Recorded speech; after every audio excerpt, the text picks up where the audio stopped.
dia langsung berpikir, ini bukan manusia, ini makhluk tuyul. Dan kemudian makhluk ini tadi. Assalamualaikum warahmatullahi wabarakatuh. Terima kasih buat teman-temanku, buat sahabatku dimanapun kalian berada.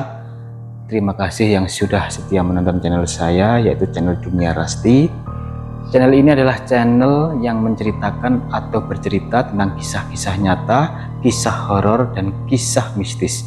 Pastinya kisah ini adalah kisah nyata ya, tidak ada rekayasa. Ini adalah kisah yang pernah saya alami.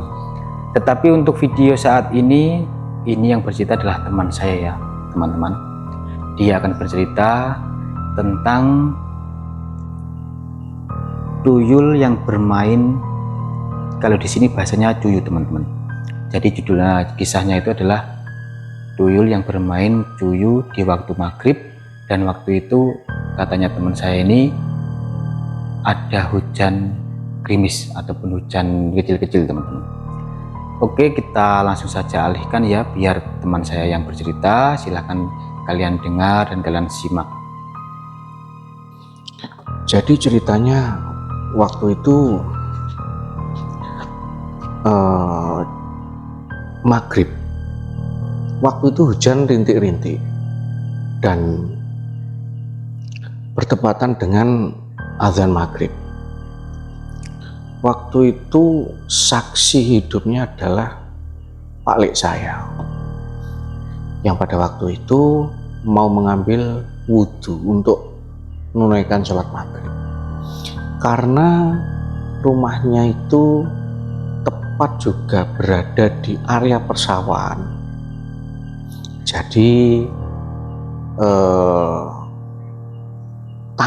kontur tanahnya itu becek dan banyak hewan-hewan sawah seperti cuyu, bahasanya seperti kepiting sawah. Di situ waktu itu ketika mengambil wudhu, karena masih belum ada PDAM-nya, maksudnya belum ada, tidak memakai pompa air, jadi manual memakai gentong, kendi kalau bahasanya di desa itu. Menimba dulu, dan kemudian waktu menimba itu Pak saya ini melihat sesosok anak kecil yang bermain di selokan. Nah, di situ tampak curiga karena apa? Waktu maghrib, hari sudah mulai gelap dan juga keadaan yang gerimis. Itu penuh tanda tanya juga. Karena apa? Anak kecil kok bermain di situ. Nah, kemudian dilihat dari kejauhan, diamati dengan seksama, tetapi kok tidak memakai baju, hanya memakai celana saja. Dan kemudian anak itu pun juga tidak punya rambut alias gundul. Kecurigaan di situ mulai dirasakan karena apa? Anak kecil di sekitar rumah itu tidak ada yang gundul.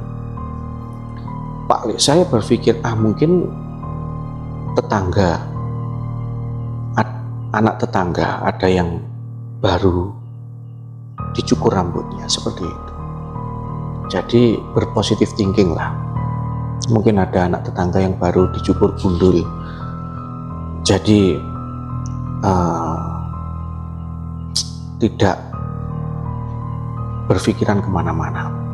Dan akhirnya ketika agak lama diamati, kemudian memutuskan untuk melihat lebih dekat. Anak itu asik bermain binatang sawah itu yang seperti kepiting. Dan kemudian semakin dekat, semakin didekati.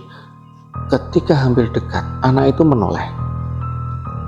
Dan apa yang terjadi ketika menoleh betapa kagetnya Pak Lek saya ini mendapati anak kecil itu berwajah aneh sekali, dan bukan sedikit, tapi ya menyeramkan. Karena apa? Bentuk wajah yang sama sekali jauh dari kata manusia.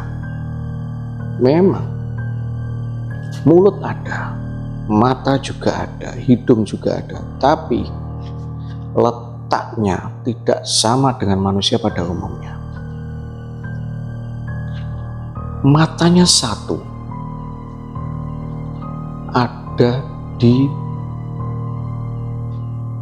sebelah dahi. Jadi ada di tengah-tengah dahi. Matanya satu ada di tengah-tengah dahi. Dan mulutnya tidak terletak seperti mulut manusia pada umumnya.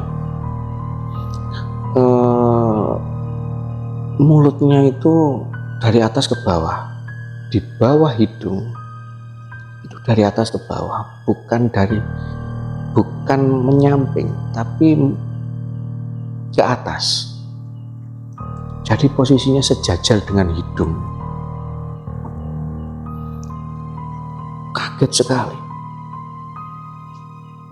Dan anak kecil itu semakin berani, semakin melotot. Dan baru sadar ketika waktu itu, karena Pak Lek saya juga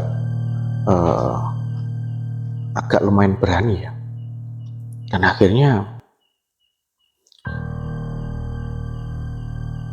dia langsung berpikir, ini bukan manusia, ini makhluk, tuyul. Dan kemudian makhluk ini tadi dikejar oleh Pak Lek saya. Karena apa? Makhluk-makhluk seperti itu, kalau kita yang takut, malah mereka suka. Kalau kita itu berani, mereka yang takut. Dan kemudian ketika dikejar, dia lari. Berlari, larinya cepat. Langkah demi langkah seperti tidak kelihatan, tiba-tiba menjauh. Tetapi pergerakannya itu terlihat ketika dia berada di rumah orang yang terkaya di desa itu. Sesampainya di depan rumah orang yang kaya itu tadi, kemudian tuyul itu lari ke samping rumah dan kemudian menghilang. Nah, di situ akhirnya Pak Lek saya terdiam dan kemudian pulang mengambil wudhu, juga dengan perasaan yang penuh tanda tanya, dengan deg-degan juga, karena melihat sosok yang sangat menyeramkan ya, dengan muka yang tidak wajar, dengan bentuk wajah juga yang tidak wajar. Dan juga pertama kali itu melihat bahwa itu adalah tuyul, karena sebelumnya memang hanya dongeng. Tuyul itu wajahnya abstrak, yang dia dapati seperti itu. Jadi dia melanjutkan untuk sholat. Sehabis sholat dia bercerita, dan di situ juga ada saya dikasih tahu, beliaunya bercerita panjang lebar, dan kemudian kami berinisiatif untuk esok harinya untuk mencegat, katakanlah ingin melihat, ingin membuktikan lagi, dan mungkin kalau bisa, walaupun mustahil ya, ingin menangkap. Tapi memang tuyul itu katanya itu memang suka dengan binatang sawah tersebut, empet, katakan sebutannya empet. Di situ kata memang kalau orang Jawa dulu, kalau ada tuyul itu di rumah itu untuk diwanti-wanti, maksudnya untuk disarankan untuk mencari empet diletakkan di rumah agar tuyul yang masuk nanti itu nanti tidak jadi mengambil uang tapi bermain dengan empet tersebut. Memang katanya, konon katanya si tuyul ini memang suka sekali dengan binatang tersebut.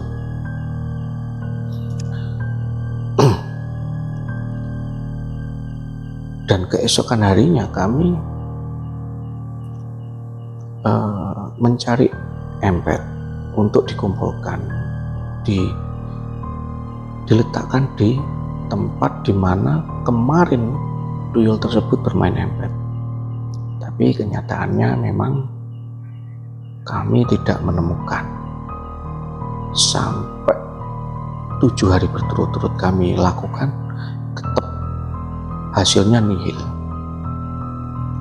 Memang dalam menangkap tuyul ini sebetulnya memang dibutuhkan orang-orang yang mumpuni, tingkat keilmuannya yang tinggi, karena tuyul ini sulit sekali untuk ditangkap kalau tidak pas hari apesnya.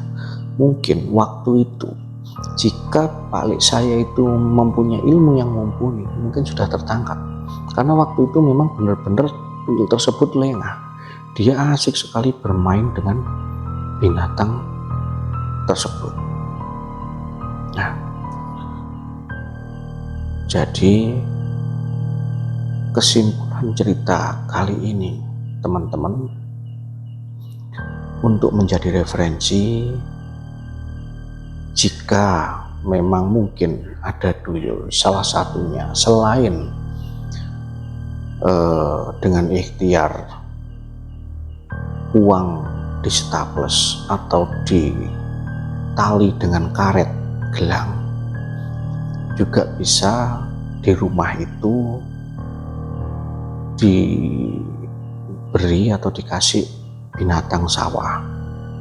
Ya, walaupun binatang sawah ini sebetulnya kalau di luar habitatnya itu gampang mati, tapi ini adalah hanya sebatas referensi. Memang tuyul itu suka sekali dengan binatang sawah tersebut. Entah nanti bagaimana caranya bisa dikondisikan di masing-masing keadaan. Jadi sekian teman-teman cerita kali ini. Wassalamualaikum warahmatullahi wabarakatuh.